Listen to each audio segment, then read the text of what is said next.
അഭിവന്യ പിതാവേ, ബഹുമാനപ്പെട്ട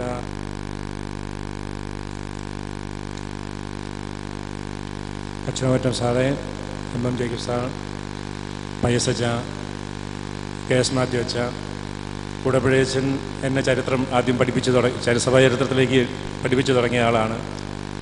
ബാക്കി സമയം അതിക്രമിച്ചിരിക്കുന്നത് കൊണ്ട് എല്ലാവരെയും ഒരുപോലെ ഒരുമിച്ച് അഭിസംബോധന ചെയ്തുകൊണ്ട് ഞാൻ വളരെ പെട്ടെന്ന് വിഷയത്തിലേക്ക് കിടക്കാം.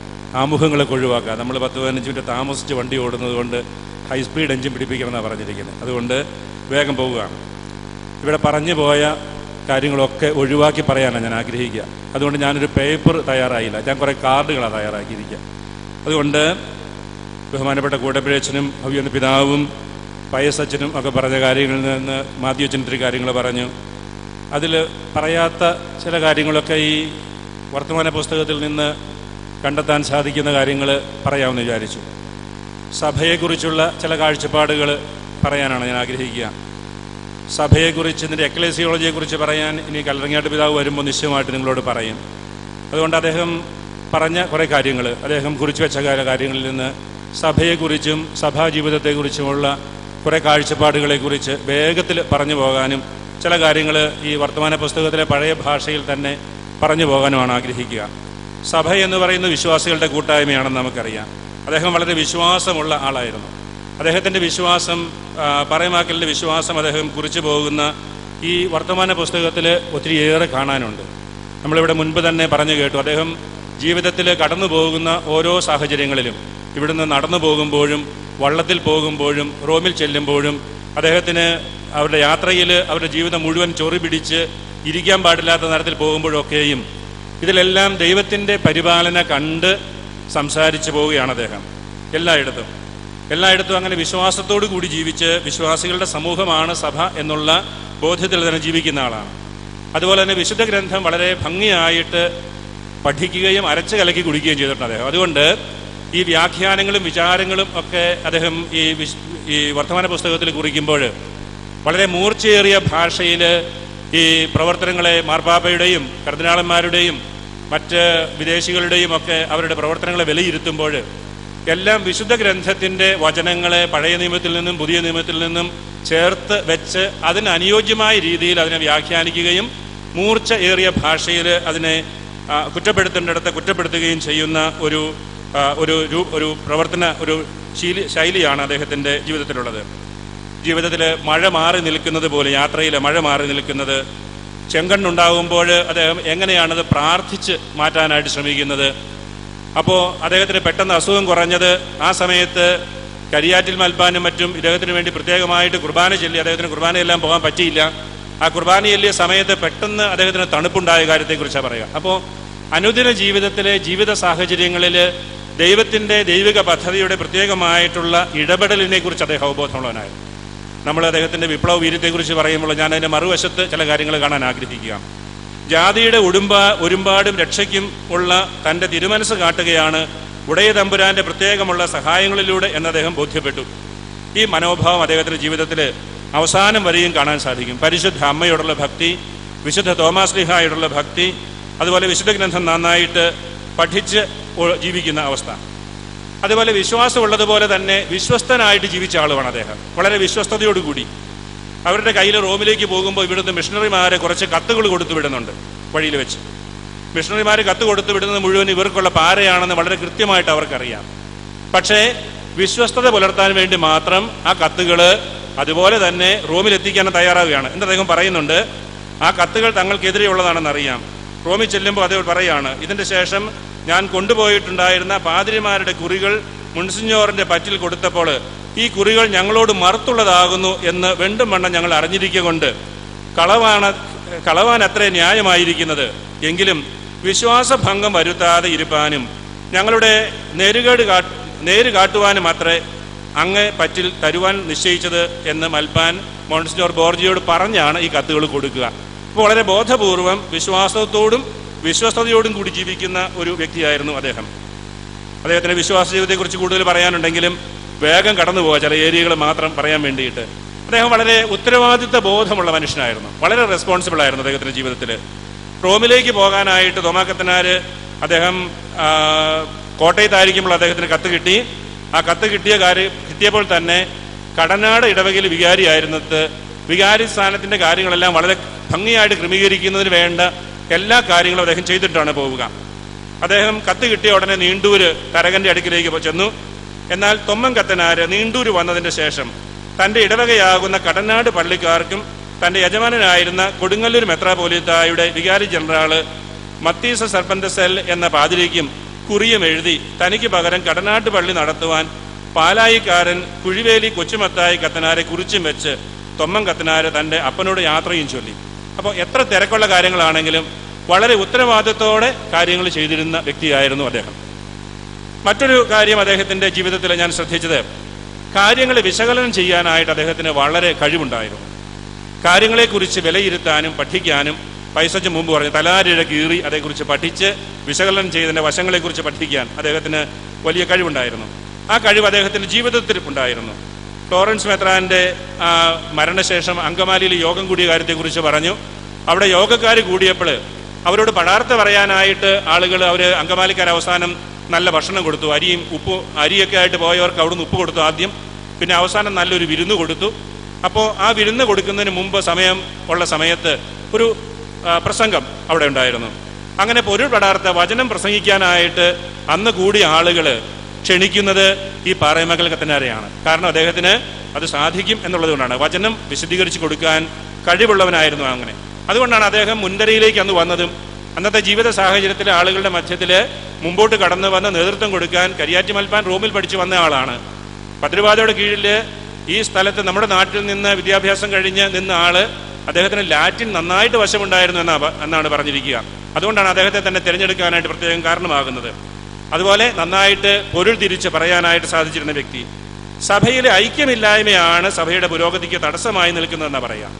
കഴിവില്ലായ്മ എന്ന് മലയകണ്ഠോച്ചൻ പറഞ്ഞ് പയസച്ചൻ പറഞ്ഞതിനോട് കൂട്ടിച്ചേർക്കുക. അതിന്റെ വ്യാഖ്യാനം അദ്ദേഹം കൊടുക്കുന്നുണ്ട്. ഈ കഴിവില്ലായ്മ എന്ന് പറയുന്നത് യോജിപ്പില്ലായ്മ കൊണ്ടുണ്ടാകുന്നതാണ്. സഭയുടെ പുരോഗതിക്ക് അടിസ്ഥാന കാരണം അതാണെന്ന് പറയുക. ആ കാരണം അദ്ദേഹം പറയുന്നുണ്ട് യോഗത്തിന് പോകുമ്പോൾ തന്നെ. എന്നാൽ യോഗത്തിൽ തലപ്പെട്ട ആളുകളിൽ ചിലർ മാത്തൻ കത്തനാര് പറയുന്ന ബോധങ്ങൾക്ക് ഉത്തരം പറയുവാൻ വഹിയായിക കൊണ്ട് പുറമേയുള്ള വിധത്തിൽ ഇതിന് മണ്ണ് സമ്മതിച്ചു പറഞ്ഞു എന്ന് വെച്ചാൽ ആർച്ചിരിക്കുന്ന വെക്കുന്ന കാര്യത്തെക്കുറിച്ചും പൊതുവായിട്ട് മെത്രാനെ വരുന്ന കാര്യത്തെക്കുറിച്ചൊക്കെ പറഞ്ഞു.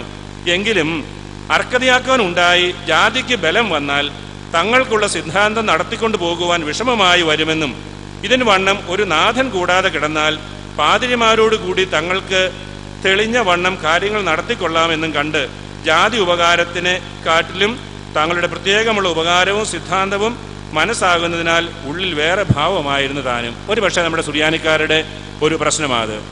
അവരവരുടെ സ്വന്തം കാര്യം കാണുന്നതിന് വേണ്ടിയിട്ട് യഥാർത്ഥത്തിലുള്ള കാര്യങ്ങളോട് സഹകരിക്കാതെയും പൊതുവായ നേതൃത്വത്തിൽ നിൽക്കാതെയും നിൽക്കുന്ന ഒരു സാഹചര്യം. അങ്ങനെ ഒരു സാഹചര്യത്തിലേക്ക് സഭ വളർന്നു. അതുകൊണ്ടാണ് 1987 നമുക്ക് സ്വജാതി മെത്രാൻ, 97 സ്വജാതി മെത്രാന്മാർ, 96 സ്വജാതി മെത്രാന്മാർ വരുന്നത് വരെയും ഒരുപോലെ ഒരു നേതൃത്വം ഇല്ലായിരുന്നത് കൊണ്ട് സഭയിൽ പലപ്പോഴും വളരെ ഛിന്ന ഭിന്നമായ ഒരവസ്ഥ ഉണ്ടായത്. പൊതുവായിട്ടുള്ള ഒരു നേതൃത്വം ഇല്ലാതിരുന്ന ഒരു സാഹചര്യം. പൊതുവായിട്ടുള്ള നേതൃത്വം വീണ്ടും നമുക്കിപ്പോൾ നമ്മുടെ സഭയുടെ പശ്ചാത്തലം വെച്ച് അന്നത്തെ കാര്യത്തെ മനസ്സിലാക്കാൻ പറ്റില്ല. നമുക്ക് മേജർ ആർച്ച് ബിഷപ്പുണ്ട്, സിനഡുണ്ട്. സിനഡിൽ എല്ലാവരും കൂടി തിരഞ്ഞെടുത്ത മേജർ ആർച്ച് ബിഷപ്പുണ്ട്. നമുക്ക് രൂപതകളുണ്ട്, സംവിധാനങ്ങളുണ്ട്. സഭ എന്ന് പറഞ്ഞാൽ എന്താണെന്നുള്ള അന്ന് ഇതൊന്നുമില്ലാതെ വ്യത്യസ്തമായിട്ട് ഛിന്ന ഭിന്നമായി നിന്ന ഒരു സാഹചര്യത്തിന്റെ പശ്ചാത്തലത്തിലാണ് നമുക്കിത് മനസ്സിലാക്കാൻ സാധിക്കുക. അദ്ദേഹത്തിന് സഭയോടുള്ള ആ സ്നേഹം പ്രത്യേകമായിട്ട് റോമായാത്രയുടെ ഓരോ ഘട്ടത്തിലും ആരോഗ്യ പ്രശ്നങ്ങളോടും വിപരീത കാലാവസ്ഥയോടും ജീവിത സാഹചര്യങ്ങളോടും പൊരുത്തപ്പെടാൻ ശ്രമിക്കുന്നതിന്റെ ചിത്രം വർത്തമാന പുസ്തകത്തിൽ വളരെ വ്യക്തമാണ്. സഭയോടുള്ള സ്നേഹവും ആത്മാർത്ഥതയുമാണ് ഇവയൊക്കെ സഹിക്കാൻ അദ്ദേഹത്തിന് പ്രേരിപ്പിക്കുക. അദ്ദേഹത്തിന്റെ സഭാസ്നേഹം വ്യക്തമാക്കാനായിട്ട് പ്രത്യേക കാര്യങ്ങളുണ്ട്. നമുക്ക് തരങ്കമ്പാടി ചെന്നു. അവര് എല്ലാവർക്കും പോകാൻ പറ്റില്ല എന്ന് മനസ്സിലായി. 22 പേര് പോന്നു, 4 പേർക്ക് പോകാൻ പറ്റുള്ളൂ എന്ന് പറഞ്ഞു. കരിയാറ്റിൽ മൽപ്പാൻ പോകാതിരിക്കാൻ വയ്യ. അദ്ദേഹം റോമിൽ പരിചയമുള്ള ആളാണ്. 2 ഷമ്മാശന്മാരാകാനായിട്ട് പുരോഹിതാർത്ഥികൾ അവരെയും കൊണ്ടുപോകാതെ വശമില്ല. പിന്നെ ആകെ കൂടി ചാൻസ് ഉള്ളത് ഒരാളാണ്. ആര് പോകണം എന്ന ചിന്ത വന്നു. അപ്പോൾ ഇവർ എത്തുമ്പോൾ കരിയാറ്റിൽ മൽപ്പാനും അവർ ഒരുമിച്ചിരുന്ന് ചിന്തിച്ച് ഇനി വരുന്ന 2 പേരുണ്ട്. അവരിൽ മാത്തൻ കത്തനാര് പോകണോ, ഇവർ ആര് പോകണം എന്നുള്ളതിനെക്കുറിച്ച് ചിന്തിക്കുന്ന കാര്യമാണ്. അങ്ങനെ ചിന്തിച്ചപ്പോൾ കരിയാറ്റിൽ മൽപ്പാൻ പറഞ്ഞു പാറേമാക്കൽ കൂടെ പോരുവാണ് താല്പര്യം. കാരണം വല്ല എഴുത്താനായിട്ട് എന്തെങ്കിലും സഹായം ആവശ്യം വന്നാൽ എഴുതി ഉണ്ടാക്കാൻ സാധിക്കുന്ന അദ്ദേഹത്തിനാണ്. രണ്ടാമത്തെ കാരണം പറയുന്നത് ലത്തീൻ പഠിച്ചിരിക്കുന്നത് കൊണ്ട് യൂറോപ്പിൽ ചെന്നാൽ മറ്റു ഭാഷകൾ മനസ്സിലാക്കാനും അത് പഠിക്കാനുമുള്ള സാഹചര്യം അദ്ദേഹത്തിനുണ്ടാകും. അതുകൊണ്ട് എന്ത് ചെയ്യണം എന്ന് തോമാ കത്തനാരോട് ചോദിക്കുന്നുണ്ട്. തോമാ കത്തനാർ പറഞ്ഞു, ജാതിയുടെ ഗുണത്തിനല്ലാതെ ഓരോരുത്തരുടെ സിദ്ധാന്തത്തിനല്ല പുറപ്പെട്ടിരിക്കുന്നത് എന്നും, ആയതുകൊണ്ട് കാര്യത്തിന്റെ നിവൃത്തിക്ക് ഏതു പ്രകാരം നല്ലതെന്നാൽ അപ്രകാരം മനസ്സായേ മതിയാവൂ എന്നും വെച്ച് അങ്ങനെ എല്ലാവർക്കും തെളിഞ്ഞെന്നാൽ അതുപോലെ റോമായ്ക്ക് പോകണമെങ്കിൽ ആയതിനും വീണ്ടും മലയാളത്തിലേക്ക് തിരിയണമെങ്കിൽ ആയതിനും ഞാൻ ആസ്തമായിരിക്കുന്നു എന്നാണ് തോമാ കത്തനാർ പറയുക. റോമിലേക്ക് പോകാതെ നാട്ടിലേക്ക് പോകില്ലെന്നാണ് കൂട്ടത്തിലുള്ള ആള് ചാക്കോ കത്തനാർ നിർബന്ധം പറയുക. പക്ഷെ അവസാനം അവരെല്ലാം കൂടി ചാക്കോ കത്തനാരോട് പറഞ്ഞു, ഇങ്ങനെ തിരിച്ച് നാട്ടിലേക്ക് പോക്കോ, തോമാ കത്തനാർ റോമിലേക്ക് പോകട്ടെ എന്ന്. അപ്പോൾ ഇവിടെ അദ്ദേഹത്തിന്റെ സഭയോടുള്ള സ്നേഹമാണ് പ്രധാനപ്പെട്ടത്, റോമയിലേക്കുള്ള യാത്രയല്ല. പ്രധാനപ്പെട്ട കാര്യം സഭയോടുള്ള സ്നേഹമാണ്, സഭയുടെ നന്മയാണ് എന്നുള്ള ചിന്ത. അപ്പോൾ ഞാൻ ഈ ചുരുക്കമായിട്ട് അദ്ദേഹത്തിന്റെ ചില സ്വഭാവവിശേഷങ്ങളെ കുറിച്ചാണ് ഇത്രയും പറഞ്ഞത്. അതായത് അദ്ദേഹം വിശ്വാസമുള്ളവനായിരുന്നു, ബൈബിൾ അധിഷ്ഠിതമായ ജീവിതം നയിച്ചിരുന്ന ആളാണ്, ബൈബിൾ പഠിക്കുകയും ആ വചനത്തിനനുസരിച്ച് ജീവിക്കാൻ ശ്രമിക്കുകയും ചെയ്ത ആളാണ്. അതുപോലെ സഭയോട് സ്നേഹമുള്ളവനായിരുന്നു. സഭ എന്ന് പറയുന്നത് വിശ്വാസികളുടെ കൂട്ടായ്മയാണ് എന്നതുകൊണ്ട് തന്നെ. അപ്പോൾ അദ്ദേഹത്തിന്റെ അതുപോലെ വിശ്വസ്തത പുലർത്തിയിരുന്ന ആളാണ്, സത്യസന്ധനായിരുന്നു അദ്ദേഹം. അപ്പോൾ ഇത്രയും അദ്ദേഹം സഭയെക്കുറിച്ച്, അദ്ദേഹത്തിന്റെ സ്വഭാവവിശേഷത്തെക്കുറിച്ച് പറഞ്ഞിട്ട് അദ്ദേഹം സഭയെക്കുറിച്ച് കാണുന്ന ചില കാഴ്ചപ്പാടുകളുണ്ട്. സഭ എന്ന് പറയുന്ന ഒരു വ്യക്തി സഭയാണ്. നമ്മൾ രണ്ടാം വത്തിക്കാൻ സുനഹദോസിൽ പറയുന്ന എക്ലസിയോളജിയുടെ പല കാര്യങ്ങളും ഏതാണ്ട് 175 കൊല്ലം മുമ്പ് അദ്ദേഹത്തിന്റെ കൃതികളിൽ കാണുന്നതിനെ കുറിച്ചുള്ള സൂചനകൾ നമ്മൾ നേരത്തെ തന്നെ കേട്ടുകഴിഞ്ഞു. റോമായിലെ മെത്രാപ്പൊലീത്തയുടെ കീഴിൽ ആക്കിയിട്ട് കരിയാറ്റി മെത്രാനായിട്ട് നിർദ്ദേശിച്ചു. നാമനിർദ്ദേശം കഴിഞ്ഞപ്പോൾ നമ്മൾ മുമ്പ് കേട്ടതുപോലെ ഗോവാക്കാർ 4 പേര് ഓടി നടന്നിടത്ത് അവരെ ആക്കാതെ ഒരു മലയാളിയെ ആക്കിയപ്പോൾ ഗോവാക്കാർ അതിനോട് പ്രതികരിച്ചു, ഞങ്ങളാകുന്നതിന് മുമ്പ് നിങ്ങളാവണ്ട എന്നുള്ള ചിന്ത. അതുപോലെ തന്നെ ഇവിടെ നിന്ന് മിഷണറിമാരും എഴുതി, തടസ്സം വരുമോ എന്ന് പേടിച്ചു. അങ്ങനെ ഇരിക്കുമ്പോൾ അവിടെ മെത്രാഭിഷേകം വേഗം നടത്തിക്കോളാൻ പറഞ്ഞ് വിസ്കോന്തി അവരെ അറിയിച്ചു. അപ്പോൾ അദ്ദേഹം പട്ടം മേടിക്കാനായിട്ടുള്ള ഒരുക്കത്തിന് ചെന്നപ്പോൾ, ന്യൂൻഷ്യോയുടെ അടുക്ക് ചെന്നപ്പോൾ മനുഷ്പം അദ്ദേഹം പറഞ്ഞു, 4 പേര് വേണം, 2 പേര് സാക്ഷ്യപ്പെടുത്തണം. അതായത് ഇദ്ദേഹത്തിന്റെ സ്വഭാവ ഗുണം നല്ലതാണെന്ന് പറയണം. 2 പേര് ഈ കൊടുങ്ങല്ലൂർ രൂപതയെക്കുറിച്ച് അവിടെ സാക്ഷ്യപ്പെടുത്തണം. അതിനുവേണ്ടി അവർ ചെന്നു. 2 പേര് സന്യാസികൾ അദ്ദേഹം താമസിച്ചിരുന്നിടത്ത് ബെനഡിക്റ്റൈൻ ആശ്രമത്തിൽ നിന്ന് 2 പേര് ചെന്ന് അദ്ദേഹത്തിന്റെ സ്വഭാവത്തെക്കുറിച്ചും കാര്യങ്ങളെക്കുറിച്ചും വളരെ വ്യക്തമായിട്ട് പറഞ്ഞു കൊടുത്തു. പിന്നീട് 2 പേര് വേണം കൊടുങ്ങല്ലൂർ രൂപതയെക്കുറിച്ച് പറയാൻ. ഒന്ന് പറയാനായിട്ട് വളരെ എളുപ്പം പാറേമാക്കൽ തന്നെയുണ്ട്, അതുകൊണ്ട് പാറേമാക്കൽ അതേക്കുറിച്ച് പോയി വളരെ വ്യക്തമായിട്ട് പറയാമെന്ന് വെച്ചു. പിന്നെ വേറൊരാളെ കണ്ടുപിടിക്കണം. ആൾ ആരാണെന്ന് അവർ അന്വേഷിച്ചു. കേരളത്തിലൊക്കെ വന്നു പോയിട്ടുള്ള പലരും പോർച്ചുഗീസുകാരുണ്ട്. അപ്പോൾ അവർ പെട്ടെന്ന് തോന്നി, കൊച്ചിയിൽ ഗവർണറായിട്ട് അന്ന് ലിസ്ബണിലുണ്ടായിരുന്ന ഒരു ഗോവക്കാരനുണ്ട്, അദ്ദേഹത്തെ വിളിക്കാം എന്ന് വിചാരിച്ച് അദ്ദേഹത്തിൽ ചെന്ന് പറഞ്ഞു. അവിടെ ചെന്ന് ഈ നുൻഷ്യോയുടെ അടുക്ക ചർച്ചയ്ക്ക് ചെല്ലുമ്പോൾ ഒരു സഭയുടെ അധികാരത്തെ സംബന്ധിക്കുന്ന ഒരു വലിയ പ്രശ്നം ഉണ്ടാകുന്നുണ്ട് അവിടെ. അതായത് ചോദിച്ച പാറേമാക്കൽ പറഞ്ഞു, കൊടുങ്ങല്ലൂർ രൂപത എന്ന് പറയുന്നത് ഗോവയുടെ കീഴിലല്ല. കൊടുങ്ങല്ലൂർ രൂപത ഗോവ ഉണ്ടാകുന്നതിന് മുമ്പുള്ള ഒരു രൂപതയാണ്, അതിരൂപതയാണ്. അതിരൂപതയുടെ സ്ഥാനം അത് ഒരു സ്ഥാനികമായിട്ടുള്ള പേരല്ല, അധികാരമുള്ളതാണ്. അപ്പോൾ അതിനെതിരായിട്ട് ഇവിടെ നിന്ന് പോയ ഫ്രാൻസിസ് കയത്താനോ, സ്വന്തം ഗോവക്കാരൻ പാതിരി, അദ്ദേഹം പറഞ്ഞു, അങ്ങനെയല്ല, ഇവിടെ നേരത്തെ മാർപ്പാപ്പ അങ്ങനെ കൊടുത്തു എന്ന് മാത്രമേ ഉള്ളൂ, സ്ഥാനിക മെത്രാപ്പൊലീത്തയാണ്, അത് ഗോവയുടെ കീഴിലാണ് എന്ന്. അവിടെ വാസ്തവത്തിൽ ഒരു പക്ഷേ ഇത് പെട്ടെന്ന് എങ്ങനെയെങ്കിലും മെത്രാസ്ഥാനം കിട്ടാൻ വേണ്ടിയിട്ട് ഒരു അഡ്ജസ്റ്റ്മെന്റിന് തയ്യാറാകാവുന്ന ഒരു സാഹചര്യമാണ്. സമ്മതിച്ചില്ല. അദ്ദേഹം പറഞ്ഞു, അങ്ങനെയല്ല, ഇത് വേറൊരു സഭയാണ്. ഈ സഭയുടെ അടിസ്ഥാനവും തലവനും എന്ന് പറയുന്നത് അത് വ്യക്തിഗതമായുള്ള സഭയാണ്, അത് ഒരിക്കലും ഗോവയുടെ കീഴിലല്ല, അത് തിരിച്ചും വളരെ വ്യത്യസ്തമായിട്ടുള്ള ഒരു മെത്രാൻ സ്ഥാനമാണ്, ഒരു അതിരൂപതയാണ്. അതുകൊണ്ട് അവരതിനെ സമ്മതിച്ചില്ല. ഈ മെത്രാപ്പൊലീത്തത്തിന്റെ അവസ്ഥ മേൽ ചോദിപ്പാൻ തുടങ്ങി. ഈ മെത്രാപ്പൊലീത്തത്തിന്റെ പഴമയും തുടക്കവും എങ്ങനെയാകുന്നുവെന്നും ഇങ്ങനെ മറ്റു ചില കൂട്ടമൊക്കെയും ചോദിക്കുകയും ആയതിന് ചേരുന്ന ഉത്തരമൊക്കെയും അറിഞ്ഞിരിക്കുന്നത് പോലെ പറഞ്ഞു വരികയും ചെയ്യുന്ന ഇടയിൽ ഈ മെത്രാപ്പൊലീത്ത ഗോവയുടെ മെത്രാപ്പൊലീത്തയ്ക്ക് കീഴുള്ള മെത്രാനാകുന്നു എന്നും എടമനീഷ്പൻ ചോദിച്ചതിന് ഗോവയുടെ മെത്രാപ്പൊലീത്തയുടെ കീഴുള്ള മെത്രാനല്ല, വിശേഷിച്ച് ഗോവയിൽ മെത്രാപ്പൊലീത്ത ഉണ്ടാകുന്നതിന് സ്വല്പം മുമ്പ് അങ്കമാലിയുടെ മെത്രാപ്പൊലീത്ത എന്ന് ചൊല്ലുമാറായിരുന്നത് ഒഴിയെ സൊക്കോത്ര എന്ന ദുരിത്തിലും മൻസീനോ എന്ന മറ്റേ ദുരിത്തിലും തന്റെ കീഴിൽ 2 മെത്രാന്മാരുണ്ടായിരുന്നു എന്ന് പഴയ വർത്തമാനത്തിൽ വായിപ്പാനുമുണ്ട്.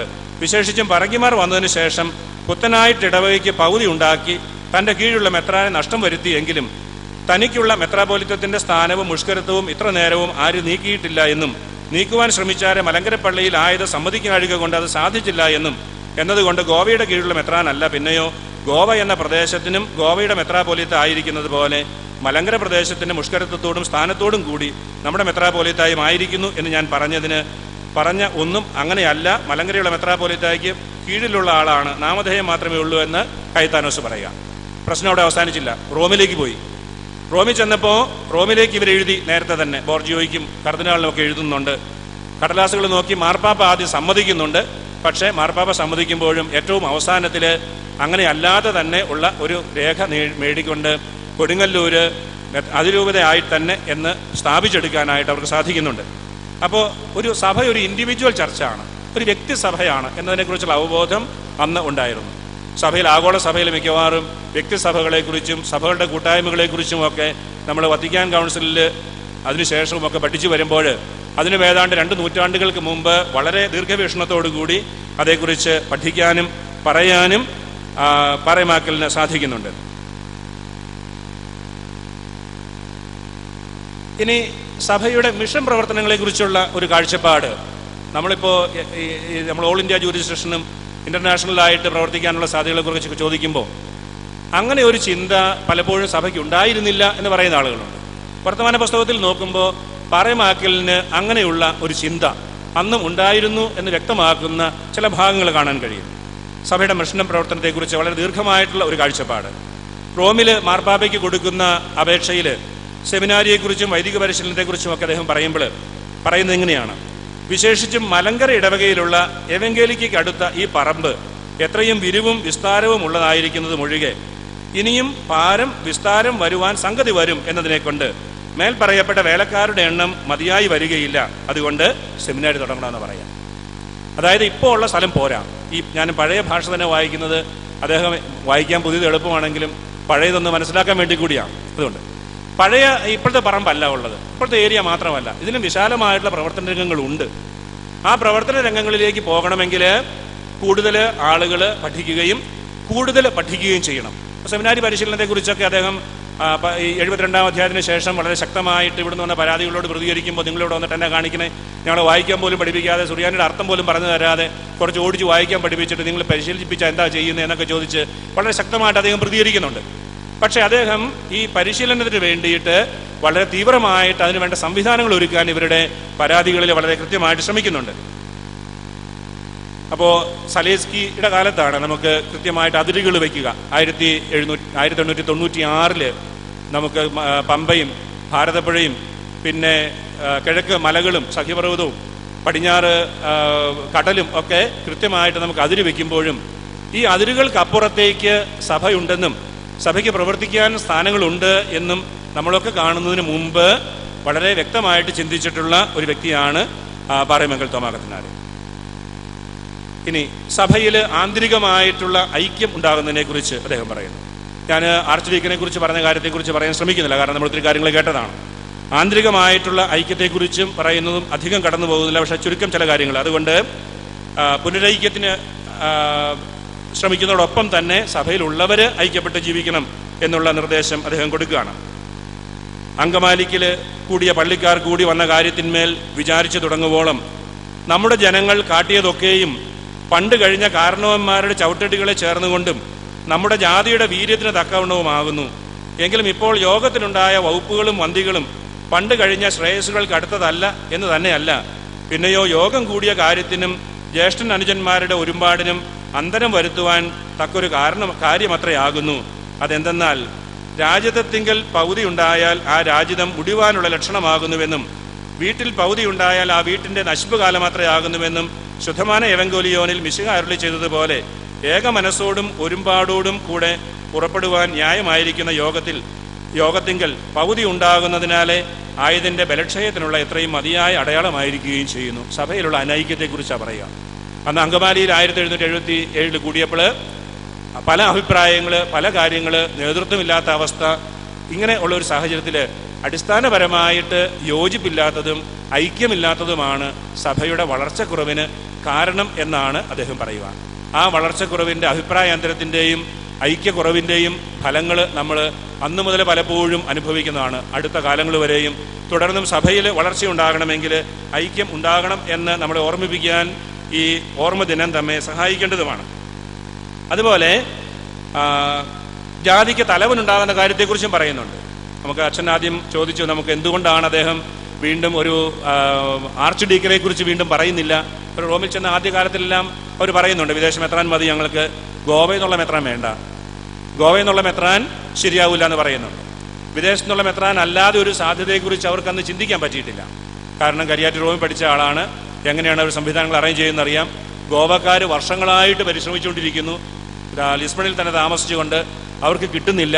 അങ്ങനെയുള്ള പശ്ചാത്തലത്തിൽ നമ്മൾ മലയാളികൾ ചെന്ന് ചോദിച്ചാൽ മലയാളത്തിന് പെട്ടെന്ന് ഒരു മെത്രാനെ കിട്ടും എന്നുള്ള പ്രതീക്ഷ അവർക്കില്ല. അതുകൊണ്ട് തന്നെ പക്ഷെ പിന്നീട് കരിയാറ്റിലിനെ മെത്രാപോലീത്തയായിട്ട് നിയമിച്ചതിന് ശേഷം പറമാക്കൽ ഇതിനകത്ത് കുറിക്കുന്നുണ്ട് എന്തുകൊണ്ടാണ് പിന്നെ ഒരു ആർച്ച് ഡീക്കനെ അന്വേഷിക്കാത്തത് എന്ന്. കാരണം സ്വന്തം ജാതിയിൽപ്പെട്ട ഒരു മെത്രാനെ ഞങ്ങൾക്ക് കിട്ടിയിട്ടുള്ളത് കൊണ്ട്, അതുകൊണ്ട് പിന്നെ ആർച്ച് ഡീക്കന് വേണ്ടി പ്രത്യേകം അപേക്ഷ വെച്ചില്ല എന്നാണ് അദ്ദേഹം പറയുക.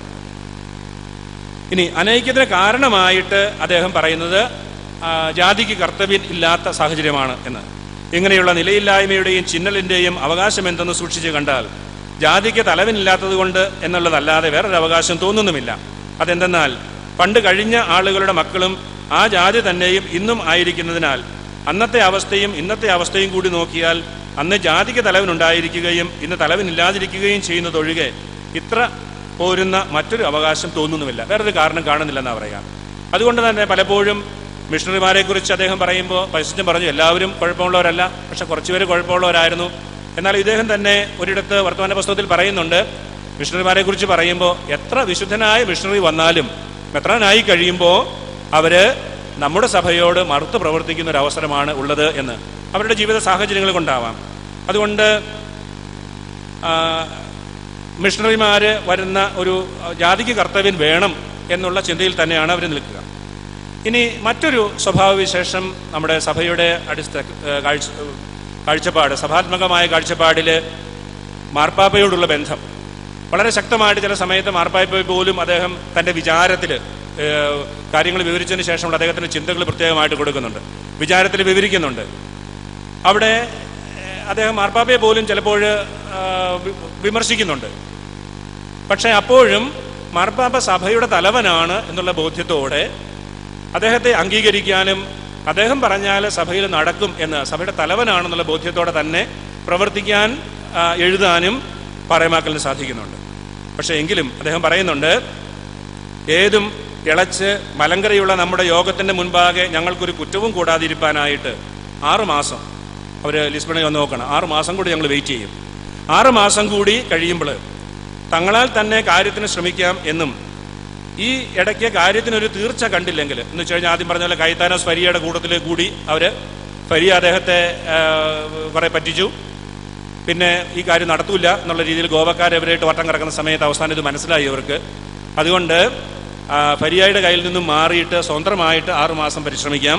ഇനി അങ്ങനെ ഈ കാര്യത്തിന് തീർച്ച കണ്ടില്ലെങ്കിൽ വച്ചപ്രകാരം ധർമ്മം തിണ്ടിയിട്ടെങ്കിലും തുർക്കിന്റെ രാജ്യത്തിൽ ന്യൂ പെർക്കീം എന്ന കൽദായക്കാരുടെ പാത്രിയർക്ക മാർ യൗസേപ്പ് ഇരിക്കുന്നിടത്തോളം ചെന്ന് വല്ല മെത്രാന്മാരെയും നമ്മുടെ നാട്ടിൽ കൊണ്ടുവന്നുകൊണ്ട് ഈ അന്യജനങ്ങളുടെ അടിമയിൽ നിന്നും നിഷേധത്തിൽ നിന്ന് രക്ഷപ്പെടുത്തുന്നതിന് ശ്രമിച്ചേ മതിയാവൂ എന്ന് അവർ കുറിക്കുക.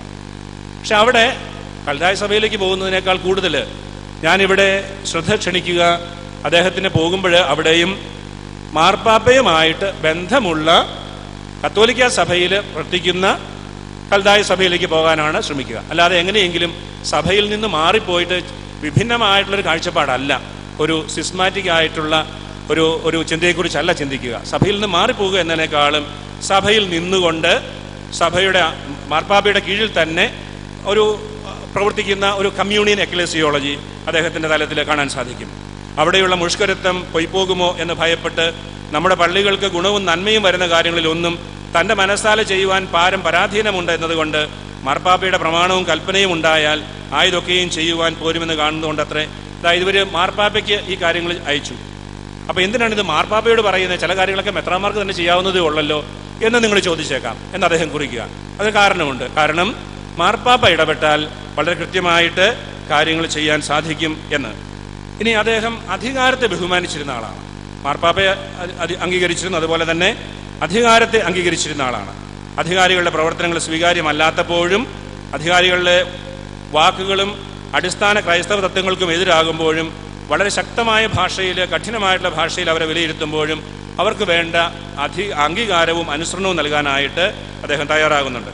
നമ്മൾ പൈസച്ചൻ നേരത്തെ ഇവിടെ പറഞ്ഞതുപോലെ നമ്മൾ ആ ഭാഗം വായിച്ചതാണ്. നിങ്ങളുടെ തൊലി വെളുത്തത് കൊണ്ടല്ല നിങ്ങളെ അനുഗമിക്കുന്നത്, നിങ്ങൾ മൽപ്പാന്മാരെയും മാതാപിതാക്കന്മാരെയും ഒക്കെ അനുസരിക്കണം എന്ന് കൃത്യമായിട്ട് ഞങ്ങളോട് പറഞ്ഞിട്ടുണ്ട്. ഞങ്ങളുടെ മാതാപിതാക്കന്മാർ ഞങ്ങളുടെ ജാതിയിൽ പ്രധാനപ്പെട്ട തരകന്മാരും പട്ടക്കാരും വന്നപ്പോഴൊക്കെ കസേര കൊടുക്കാതിരിക്കുന്ന കാര്യവും നിന്ന് കാല് കഴിച്ച കാര്യവും ആരെങ്കിലും അവിടെ ഇരുന്നിട്ടുണ്ടെങ്കിൽ അവരോട് നിങ്ങളുടെ മുഖം കറക്കുന്ന കാര്യവുമൊക്കെയാണ് അദ്ദേഹം കൃത്യമായിട്ട് പറയുക. അതുകൊണ്ട് നിങ്ങൾ തട്ടിപ്പിൽ അകപ്പെട്ടിരിക്കുകയാണ് പറയുക. നിങ്ങളുടെ തൊലി വെളുത്തത് കൊണ്ടാണെന്ന് വിചാരിച്ച് നിങ്ങൾ അഹങ്കരിക്കുന്നു, നിങ്ങൾ തട്ടിപ്പിൽ ഇടപെട്ടിരിക്കുകയാണ്.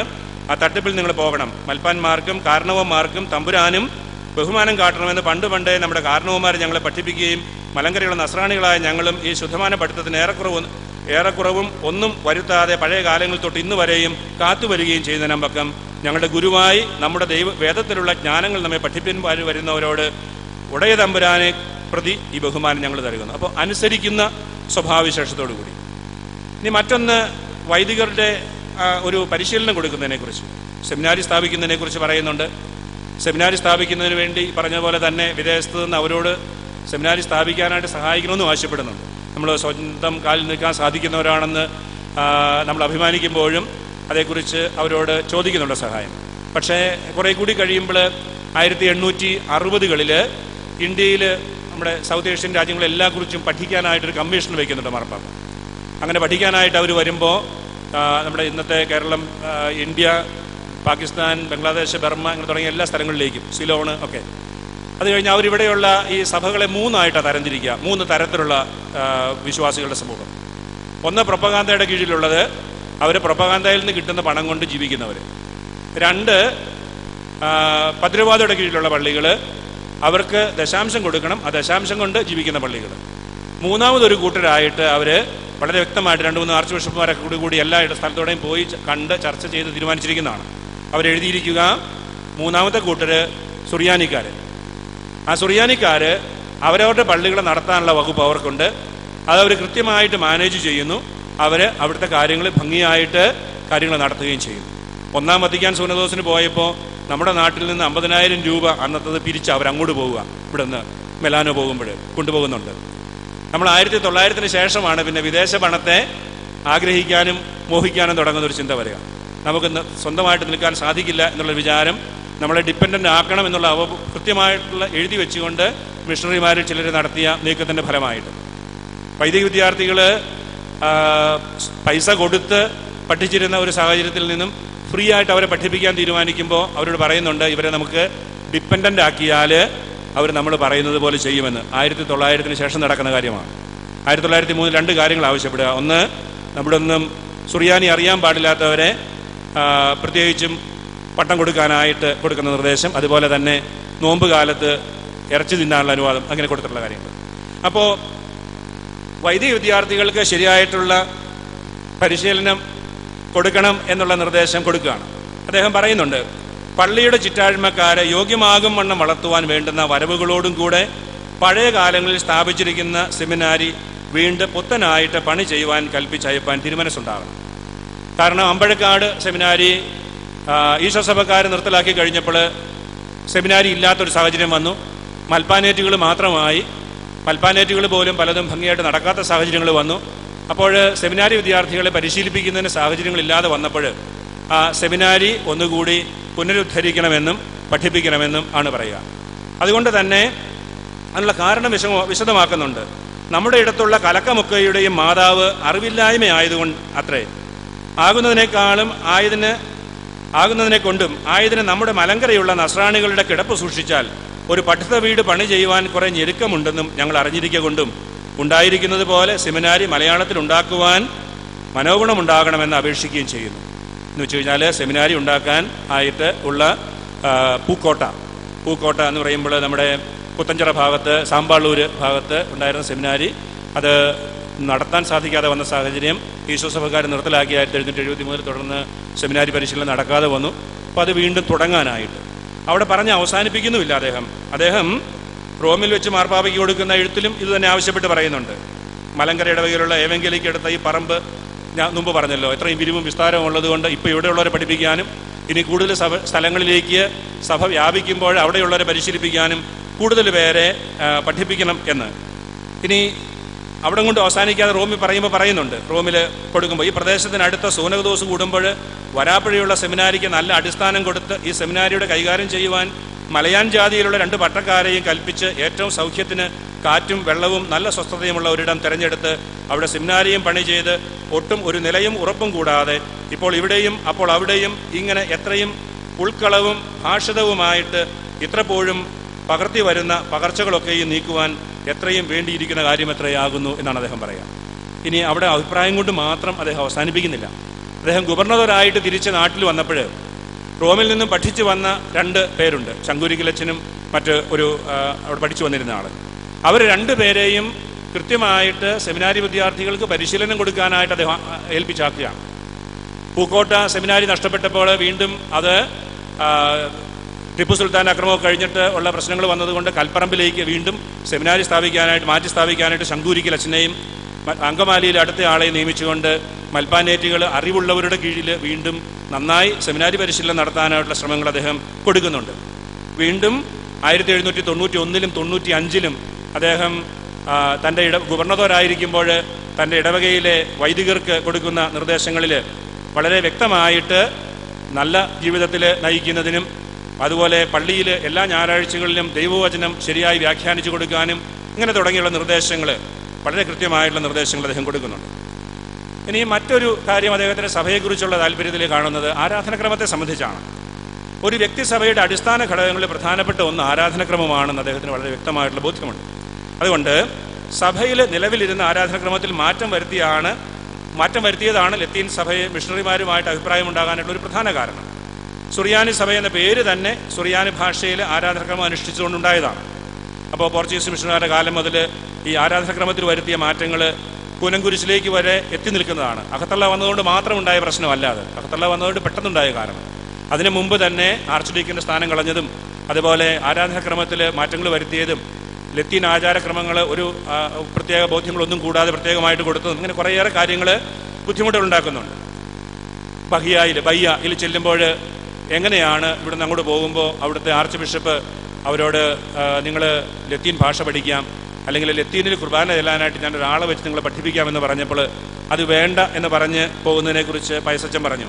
വിശേഷിച്ചും കുർബാന കഴിഞ്ഞതിന് ശേഷം മെത്രാപ്പോലീത്ത മൽപ്പാനെ വിളിച്ച് ഈ നിങ്ങളുടെ കുർബാനക്രമം യൂറോപ്പായിൽ എങ്ങും നടന്നു വരാത്ത ക്രമമാകുന്നതിനെ കൊണ്ട് ഈ ക്രമത്തോടുകൂടെ നിങ്ങൾ അവിടെ ചെന്നാൽ നിങ്ങളെ ആരും കൈക്കൊള്ളുമെന്ന് തോന്നുന്നില്ല, എന്നതുകൊണ്ട് ഈ ക്രമം മാറ്റുവാൻ നിങ്ങൾക്ക് മനസ്സുണ്ടെങ്കിൽ ആയതിന് ഞാൻ അനുവാദം തന്ന് ലത്തീൻ ക്രമത്തിലുള്ള അടവ് പഠിപ്പിക്കുവാൻ ഒരു പട്ടക്കാരനെ കൽപ്പിക്കാമെന്ന് പറഞ്ഞ കുറേ കാര്യങ്ങൾ കഴിയുമ്പോൾ അദ്ദേഹത്തിൻ്റെ സ്നേഹത്തിന് ഒരു നന്ദി പറഞ്ഞു. എന്നിട്ട് പറഞ്ഞു, ഞങ്ങളുടെ ക്രമം മാറ്റുവാനുള്ളതിന് ഞങ്ങളുടെ ദിക്കിൽ ഈ ക്രമം അത്രയും നടന്നു വരുന്നത് കൊണ്ടും ഞങ്ങൾ ആയതിൽ പിറന്നതുകൊണ്ടും ഞങ്ങൾക്ക് ചിതമല്ല എന്ന് ഉത്തരിക്കുകയും ചെയ്തു. ഞാനത് വീണ്ടും പറയാനുള്ള കാരണം റീത്തിനെക്കുറിച്ച് നമ്മുടെ റൈറ്റ് ഇൻഡിവിജ്വൽ സഭയിൽ അംഗമാകുന്ന ജനനത്തോടെയാണെന്ന് പൈസച്ചൻ പറഞ്ഞു. അതോടൊപ്പം തന്നെ റീത്തിൻ്റെ അല്ലെങ്കിൽ ആരാധനക്രമം അതിൻ്റെ പ്രധാന ഘടകമാണ്. അതുകൊണ്ട് അവർ ആരാധനക്രമം അത് തന്നെ തുടരാനായിട്ട് ആഗ്രഹിക്കുകയാണ്. അതുപോലെ വീണ്ടും റോമിൽ ചെല്ലുമ്പോൾ അവർ കൃത്യമായിട്ട് പറയുന്നുണ്ട്, ഇവിടെ പ്രാർത്ഥന പുസ്തകങ്ങൾ പലതും പകർത്തി എഴുതിയിട്ടുള്ളതാണ്, അച്ചടിച്ച പുസ്തകങ്ങൾ കുറവാണ്. അതുകൊണ്ട് തന്നെ പല പുസ്തകങ്ങളിൽ ഒത്തിരിയേറെ തെറ്റുകളുണ്ട്. അതുകൊണ്ട് മാർപ്പാപ്പയ്ക്ക് കൊടുത്ത എഴുത്തിൽ അവർ ആവശ്യപ്പെട്ടിരിക്കുന്നത് ഇതുമെന്നെ ഈ സെമിനാരിക്കാരുടെയും ഈ ഇടവകയിലുള്ള മറ്റു പട്ടക്കാരുടെയും പെരുമാറ്റത്തിന് കൽതായ പേർപ്പിലുള്ള ശുദ്ധമാന പുസ്തകങ്ങളും നമസ്കാര പുസ്തകങ്ങളും മതിയാൻ വണ്ണം തന്നയപ്പാനെങ്കിലും ആയതല്ലെങ്കിൽ അവിടെ തന്നെ അച്ചടി ഉണ്ടാകുവാനായിട്ട് ആയതിന് വേണ്ടുന്ന എഴുത്തുകളുടെ പ്രകൃതി മനോഗുണമായിട്ട് കൽപ്പിച്ചു തരുവാനെങ്കിലും വേണ്ടിയിരിക്കുന്നു. ഇപ്പോൾ പുസ്തകങ്ങൾ, ആരാധനക്രമ പുസ്തകങ്ങൾ മാറ്റങ്ങൾ വരുന്നു, കൈയെഴുത്തുകൊണ്ട് അതിൽ പല കാര്യങ്ങളും ആവശ്യമില്ലാതെ കടന്നു വരുന്നത് കൊണ്ട് കൃത്യമായിട്ട് പുസ്തകങ്ങൾ ഉണ്ടാവണം, ആരാധനക്രമ പുസ്തകങ്ങൾ ഉണ്ടാകണം. അതിനു വേണ്ടിയിട്ടുള്ള ആഗ്രഹം അവർ പ്രകടിപ്പിക്കുകയാണ്. അതെന്തെന്നാൽ കുറേ കുർബാന തക്സാകൾ ഒഴികെ ശേഷം അവിടെയുള്ള പുസ്തകങ്ങളൊക്കെയും എഴുത്തായിരിക്കുന്നതിനാം പക്കം വളരെ വളരെ പിണക്കങ്ങൾ നിറഞ്ഞിരിക്കുന്നതിനെ കൊണ്ട് പെരുമാറുവാൻ കൊള്ളരുതാത്തത് അത്രയാകുന്നു. റോമിൽ നിന്ന് കാര്യമായിട്ടുള്ള ഒരു പ്രതികരണം ആ സമയത്തുണ്ടായില്ല. പക്ഷേ അവർക്ക് കുറേ പുസ്തകങ്ങൾ 8 പെട്ടി പുസ്തകം അവർ കൊണ്ടുവരുന്നുണ്ട്. 8 പെട്ടി പുസ്തകങ്ങൾ അവർ കൊണ്ടുവരുന്നുണ്ട്. അത് കിട്ടുന്നത് അവർക്ക് പോർച്ചുഗലിൽ നിന്നാണ്. പോർച്ചുഗലിൽ നിന്ന് അവർക്ക് കിട്ടുന്നതിൻ്റെ ഒരു കാരണമുണ്ട്. പോർച്ചുഗലിൽ പുതിയ രാജ്ഞി വന്നപ്പോൾ, ദൊണ്ണ മരിയ വന്നപ്പോൾ അവരുടെ ആ പണ്ടകശാലയിൽ ഒത്തിരി പഴയ സാധനങ്ങൾ കെട്ടിക്കിടപ്പുണ്ട്. അപ്പോൾ അവർ പറഞ്ഞു ഇതെല്ലാം അതിൻ്റെ ഉടമസ്ഥന്മാർക്ക് കൊടുത്തേക്കുക, ഇതിൻ്റെ ഉടമസ്ഥന്മാർക്ക് കൊടുത്തേക്കുക, ഉടമസ്ഥന്മാരെ കണ്ടുപിടിച്ച് അവർക്ക് തിരിച്ചു കൊടുക്കുക, ഉടമസ്ഥന്മാരില്ലെങ്കിൽ വിറ്റ് കാശ് മേടിക്കുക. അങ്ങനെ തീരുമാനിച്ചു, ഒരു ശുദ്ധികലശം നടത്താനായി. അങ്ങനെ തീരുമാനിച്ചിരുന്ന കാര്യങ്ങളൊക്കെയും അവർ ഉടമസ്ഥന്മാർക്ക് കൊടുത്തു. അങ്ങനെ നോക്കിയപ്പോൾ ആളില്ലാത്ത ഒരു കെട്ട്, ഒരു പെട്ടി, ഒരു പെട്ടകം എന്നാണ് പറഞ്ഞിരിക്കുക, അവിടെ കിടക്കുന്നു. അത് തുറന്നു നോക്കിയപ്പോൾ അതിനകത്ത് അറിയാൻ പാടില്ലാത്ത ഭാഷയാണ്. അപ്പം അതേക്കുറിച്ച് അവിടെ ജോലി ചെയ്യുന്ന ഒരാൾ ഇവരോട് പറഞ്ഞു, ഞങ്ങൾ ലിസ്ബോയിൽ പാർത്തു വരുന്ന ഈ നാളുകളിൽ ഈ വസ്തുക്കളൊക്കെയും കണ്ട് ശോധന പാർക്കുന്നപ്പോൾ മലയാള എഴുത്തിലുള്ള പുസ്തകങ്ങളുടെ ഒരു പെട്ടകം കണ്ടെത്തിയാറേ ഈ എഴുത്ത് ഏത് നാട്ടിൽ നടന്നു വരുന്ന എഴുത്താകുന്നു എന്നും അവിടെയുള്ള ആളുകൾ ആരും അറിയാത്തത് കൊണ്ടും ആയത് വിൽക്കത്തക്കവണ്ണം നിശ്ചയിച്ചിരിക്കുന്നു എന്ന നേരത്ത് ഈ ശോധനക്കാരനിൽ ഒരുതൻ മേൽപ്പറഞ്ഞ ലൂയിസ് അന്തോണി ആകുന്നതിനെ കൊണ്ട് അവരുടെ പരിചയക്കാരനാണത്. ഒരു ദിവസം വർത്തമാനമായിട്ട് ഇങ്ങനെ ഒരു പെട്ടകം കണ്ടെത്തിയെന്നും ആയത് എന്തൊരു എഴുത്ത് എന്നും മുതലാളി ആരെന്നും അറിയായക കൊണ്ട് വിൽപ്പാൻ ഭാവിച്ചിരിക്കുന്നു എന്ന് ഞങ്ങളോട് പറഞ്ഞ് കേൾപ്പിച്ചാറേ. പക്ഷെ ഞങ്ങളുടെ എഴുത്തിലുള്ള പുസ്തകങ്ങളായിരിക്കുമെന്ന് മൽപ്പാൻ പറഞ്ഞ് ഒട്ടും താമസം കൂടാതെ പിറ്റേ ദിവസം തന്നെ ലൂയിസ് അന്തോണിയോട് കൂടെ മൽപ്പാൻ തന്നെ പോയി പുസ്തകങ്ങൾ കണ്ടപ്പോൾ മലയാൻ എഴുത്തിലുള്ള ഓത്തിൻ്റെ അർത്ഥങ്ങളാകുന്നു എന്നും പ്രൊപ്പഗാന്തയിൽ നിന്നും വന്നതാകുന്നു എന്നറിയുകയും ചെയ്ത ശേഷം ഈ അവസ്ഥ മനുഷ്യത്വത്തോട് അറിയിക്കുകയും നുൻഷെ അവരറിയിച്ചു. മനുഷ്യവും ഉടൻ തന്നെ ശ്രമിച്ച് പെട്ടകം മേടിച്ചും കൊണ്ട് ഈ പെട്ടകത്തിൻ്റെ അവസ്ഥമേൽ താനും മൽപ്പാനും റോമായിക്ക് അറിയിച്ചാറേ ഈ പുസ്തകങ്ങളും കൂടെ ഞങ്ങളുടെ പക്കൽ എടുപ്പിക്കത്തക്കവണ്ണം കർദിനാളിൻ്റെ സാധനം വരികയും ചെയ്തു. എന്നിട്ട് അവർ പോരുമ്പോൾ ഇങ്ങനെ പ്രൊപ്പഗാന്തയുടെ കൽപ്പനയാൽ ഞങ്ങൾക്ക് കിട്ടിയ പുസ്തകങ്ങളുടെ പെട്ടകങ്ങൾ 8 ലിസ്ബോവായിൽ നിന്നും ഇന്ത്യയ്ക്കുള്ള യാത്ര പുറപ്പെടുവോളം അവിടെ നിക്കോളാസ് കൊർണേലിയുടെ വീട്ടിൽ വെച്ചിട്ട് പോരുമ്പോൾ അവർ ഈ പുസ്തകങ്ങളൊക്കെ ആയിട്ടാണ് ഇവിടുന്ന് പോരുക. അതായത് പ്രാർത്ഥനകളും അവയുടെ അർത്ഥങ്ങളും എല്ലാം ചേരുന്ന പുസ്തകങ്ങളുമൊക്കെ ആയിട്ടാണ് അവർ വരിക. ഇങ്ങനെ ഞാൻ വളരെ ചുരുക്കത്തിൽ ഈ പാറേമാക്കൽ ഗവർണറുടെ സഭാത്മകമായിട്ടുള്ള കാഴ്ചപ്പാട്, സഭയെക്കുറിച്ച്, ആർച്ച് ഡീക്കനെക്കുറിച്ചും സഭയുടെ കൂട്ടായ്മയെക്കുറിച്ചും എല്ലാം നമ്മൾ നേരത്തെ കണ്ടു. വളരെ ചുരുക്കത്തിൽ കാര്യങ്ങളെക്കുറിച്ച് പറയാനായിട്ട് ശ്രമിക്കുകയായിരുന്നു. ഗവർണറുടെ ഈ വർത്തമാന പുസ്തകം പലപ്പോഴും പിന്നീട് വന്ന മിഷണറിമാർക്ക് ഒരു ശല്യമായിട്ടാണ് അനുഭവപ്പെട്ടത്. അവർ ഭീതിയോടുകൂടിയാണ് ഈ പുസ്തകത്തെ കണ്ടത്. അതുകൊണ്ട് ഈ പുസ്തകം ആരും വായിക്കരുത് എന്ന് കൃത്യമായിട്ട് നിർദ്ദേശം കൊടുത്തിരുന്നു. അതുകൊണ്ടാണ് പൈസച്ചൻ പറഞ്ഞ് ഈ പുസ്തകം വായിച്ചു കഴിയുമ്പോൾ നമ്മുടെ രോമം എഴുന്നേക്കുമെന്ന്. അപ്പോൾ ആവേശത്തോടു കൂടി ഈ പുസ്തകം വായിച്ചവരാണ് പിന്നീട് സഭയിൽ നേതൃത്വം കൊടുക്കാനായിട്ട് തയ്യാറായത്. ആവേശത്തോടു കൂടി, ആവേശം കൂടാതെയും വെറുതെ ഒരു പരീക്ഷണത്തിന് വേണ്ടിയെങ്കിലും ഈ പുസ്തകം വായിക്കാത്ത അവസരം ആളുകളും നമ്മുടെ സഭയിലും ഉള്ളതുകൊണ്ടാണ് പലപ്പോഴും നമുക്കിങ്ങനെയുള്ള കാര്യങ്ങളോട് വലിയ ആവേശമൊന്നും തോന്നാത്തത്. ഈ പുസ്തകം 1850-കൾക്ക് ശേഷം 70-കളിൽ ഈ പുസ്തകം ഇവിടെ പലരും വായിക്കുന്നത് കൊണ്ട് ഒത്തിരിയേറെ പിണക്കങ്ങൾക്ക് കാരണമാകുന്നു എന്ന് പറഞ്ഞ് ഇവിടെ വരാപ്പുഴ സെനഡ് കൂടിയിട്ട് അവർ ആരും ഇത് വായിക്കാൻ പാടില്ലെന്നും പറഞ്ഞ് നിർദ്ദേശം കൊടുക്കുന്നു. അതുകൊണ്ടാവണമെന്ന് പറയുക, ഇതിൻ്റെ ചില കോപ്പികളെങ്കിലും അവർ വായിക്കാനായിട്ട് മേടിച്ചുകൊണ്ട് പോയിട്ടുണ്ട്. മർസലിനോസ് മെത്രാൻ വായിക്കാനായിട്ട് മേടിച്ചിട്ടുണ്ട്. അതെവിടെ പോയി എന്നറിയില്ലെന്നാണ് പറഞ്ഞിരിക്കുക. അപ്പോൾ ആ പുസ്തകം ഇവിടുന്ന് വീണ്ടും റോമിലേക്ക് അവർ നിർദ്ദേശം കൊടുക്കുന്നുണ്ട്. റോമിലേക്ക് എഴുതിയപ്പോൾ പറഞ്ഞു അതുപോലെ ഇത്രയും പിണക്കങ്ങളുണ്ടെങ്കിൽ ഇത് മുടക്കാനായിട്ടുള്ള നിർദ്ദേശങ്ങൾ കൊടുക്കുക. അപ്പോൾ പുസ്തകം ഇൻഡെക്സിൽ വെക്കുക, പുസ്തകം വായിക്കരുത് എന്ന് പറഞ്ഞു. അതുപോലെ ഈ പുസ്തകത്തെക്കുറിച്ചും ഈ പുസ്തകത്തിലൂടെ നൽകുന്ന കാഴ്ചപ്പാടുകൾ, പുസ്തകത്തിൽ കൂടി നൽകുന്ന ഒരു കാഴ്ചപ്പാടുണ്ട് സഭയെക്കുറിച്ചും സഭാത്മക ജീവിതത്തെക്കുറിച്ചും നാടിനെക്കുറിച്ചും എങ്ങനെ ഐക്യത്തോടുകൂടി ജീവിക്കണമെന്നതിനെക്കുറിച്ച്. അതേക്കുറിച്ച് അറിവില്ലാത്തത് കൊണ്ടാണ് പലപ്പോഴും നമ്മുടെ സഭയിൽ ചരിത്രത്തിൻ്റെ ഒരു അവബോധം ഇല്ലാത്ത സാഹചര്യത്തിലേക്ക് വരിക. നമുക്ക് സഭയുടെ വളർച്ചയ്ക്ക് വേണ്ടി പ്രവർത്തിച്ച ഇതുപോലുള്ള ആളുകളെ പലപ്പോഴും നമ്മൾ മറന്നു പോകാറുണ്ട്. വളരെ ചുരുക്കം നമ്മളിങ്ങനെ ഒരു സിമ്പോസിയൊക്കെ നടന്ന് കാര്യങ്ങൾ അവസാനിക്കും. എനിക്ക് തോന്നുന്നില്ല സഭയിലെ പൊതുവായിട്ടുള്ള ഏതെങ്കിലും ഒരു സ്മാരകമോ അല്ലെങ്കിൽ പൊതുവായിട്ടുള്ള കാര്യങ്ങളോ എന്തെങ്കിലുമൊക്കെ പാറേമാക്കലിൻ്റെ നേതൃത്വത്തിൽ ഉണ്ടായിട്ടുണ്ടോ എന്ന്. പക്ഷേ അദ്ദേഹത്തിൻ്റെ പടം വെച്ചിരിക്കുന്ന ഒരു സ്ഥലം സഭയുടെ തലത്തിലല്ലാത്തൊരു സ്ഥലമുണ്ട്. തൃശ്ശൂർ കേരള സാഹിത്യ അക്കാദമിയുടെ അവർ പ്രമുഖരായിട്ടുള്ള വ്യക്തികളുടെ സ്ഥലങ്ങൾ വെച്ചിട്ടുണ്ട്, പേരുകൾ, ഫോട്ടോകളൊക്കെ വെച്ചിട്ടുണ്ട്. അതിൽ ചെന്ന് നോക്കിയാൽ അവിടെ 2 പ്രമുഖരായിട്ടുള്ള നമ്മുടെ വൈദികരുടെ ചിത്രമുണ്ട്. ഒന്ന് പാറേമാക്കൽ ഗവർണർ, മറ്റൊന്ന് നിധീരി മാണിക്കത്തനാർ. 2 പേരും ഒരു കാലയളവിൽ, ഒരു കാലഘട്ടം വരെയും സഭയിൽ പ്രത്യേകിച്ചും അധികാര സ്ഥാനങ്ങളിൽ ഇരുന്നവർക്ക് സ്വീകാര്യമല്ലാത്ത രീതിയിൽ പ്രവർത്തിച്ചവരാണ്. അതുകൊണ്ടാണ് പക്ഷേ സഭയുടെ നേതൃത്വത്തിന് വേണ്ടി നിലനിൽക്കുന്ന സാഹചര്യങ്ങളിൽ പലപ്പോഴും കാര്യങ്ങൾ തുറന്നു പറയേണ്ട സാഹചര്യങ്ങൾ ഉണ്ടാകുമ്പോൾ പലപ്പോഴും സ്വീകാര്യമല്ലാതെ വരും. ആരെയും കുറ്റം പറഞ്ഞിട്ട് കാര്യമില്ല. കാരണം നടക്കുന്ന ചില കാര്യങ്ങൾ അതുപോലെ നടക്കണമെങ്കിൽ അതിനെതിരായിട്ട് പറയുന്നവർ നിശബ്ദമാകേണ്ട ചില സാഹചര്യങ്ങളുണ്ടാവാം. അതുകൊണ്ടാണ് നമ്മൾ പൈസച്ചൻ പറഞ്ഞപ്പോൾ കണ്ടു, വിപ്ലവത്തിൻ്റെ ഒരു കാലഘട്ടമാണ്. വിപ്ലവത്തിൻ്റെ കാലഘട്ടത്തിൽ ബയ്യായിൽ നടന്നത് വിജയിച്ചു, അല്ലെങ്കിൽ ഒരു പക്ഷേ ഫ്രാൻസിൽ നടന്ന വിപ്ലവത്തിന് ഫലങ്ങളുണ്ടായി, പരിണിത ഫലങ്ങളുണ്ടായി, ഗോവയിൽ പ്രശ്നങ്ങളുണ്ടായി. പക്ഷേ നമ്മുടെ നാട്ടിൽ വന്നപ്പോഴേക്കും വർത്തമാന പുസ്തകത്തിൽ മാത്രമായിട്ട് ചെറിയൊരു വർത്തമാനമായി അത് അവസാനിച്ചു. ഇപ്പോൾ വീണ്ടും വലിയ വർത്തമാനമായിട്ട് വരുന്നു. അപ്പോൾ കാരണം അത് ക്രിസ്തുവിൻ്റെ മാർഗത്തിലൂടെ ചരിക്കുന്നത് കൊണ്ടാണ്. ക്രിസ്തുവിൻ്റെ മാർഗം പലപ്പോഴും വാളെടുക്കാനല്ല പറഞ്ഞിരിക്കുന്നത്. അതുകൊണ്ട് തന്നെ പക്ഷെ നമുക്ക് ചരിത്രത്തിന് ഒരു പ്രാധാന്യം കൊടുത്തുകൊണ്ട് ടോയിൻ ബി പറഞ്ഞതിനെക്കുറിച്ച് കുടപഴച്ചിന് ആദ്യം പറഞ്ഞു, സമൂഹത്തിൻ്റെ ഒരു ചരിത്രം അറിയാത്ത സമൂഹം അധപ്പതിക്കുമെന്ന്. ഒരു പക്ഷേ ഒരു ദീർഘകാലത്തേക്കെങ്കിലും നമ്മുടെ ക്രൈസ്തവ സമൂഹത്തിന്, കത്തോലിക്ക സഭയ്ക്ക്, സുറിയാനി കത്തോലിക്ക സഭയ്ക്ക് കേരളത്തിൽ വളരാനും ആഗ്രഹിച്ചതുപോലെ എത്തിപ്പെടാനും സാധിക്കാതെ പോയെങ്കിൽ അതിന് കാരണം നമുക്ക് ചരിത്ര അവബോധമില്ലാത്ത പോയതുകൊണ്ടാണ്. അതുകൊണ്ടാണ് ചരിത്രത്തിൽ പ്രവർത്തിച്ച കുറേയേറെ ആളുകളുണ്ട്, ഒന്നും രണ്ടും പേരല്ല.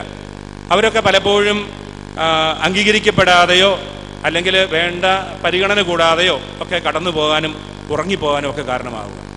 അതിന് ഒരു വ്യത്യാസം വരണമെന്നുണ്ടെങ്കിൽ സഭയെക്കുറിച്ച് പഠിക്കാനും സഭയുടെ ചരിത്രം മനസ്സിലാക്കാനും, ചരിത്രം ഇത് വെറും കുറേ കടലാസുകളിൽ കാണുന്ന കുറേ കാര്യങ്ങളല്ല, അല്ലെങ്കിൽ പറയമാക്കിൽ എഴുതിയിരിക്കുന്നു വൈകാരികമായിട്ട് കുറേ കാര്യങ്ങൾ ശക്തമായ ഭാഷയിൽ അദ്ദേഹത്തിനുണ്ടായ തിക്താനുഭവങ്ങളുടെ വെളിച്ചത്തിൽ കുറിച്ചു വെച്ചിരിക്കുന്നു എന്ന് കാണാതെ ഒരു സഭയുടെ കാഴ്ചപ്പാടാണെന്നും വിശ്വാസികളുടെ സമൂഹത്തിൻ്റെ പ്രതിനിധിയാണ് അദ്ദേഹമെന്നും ഉള്ള ബോധ്യത്തോടു കൂടി അതിനെ കാണാനും മനസ്സിലാക്കാനും നമുക്ക് സാധിക്കണം.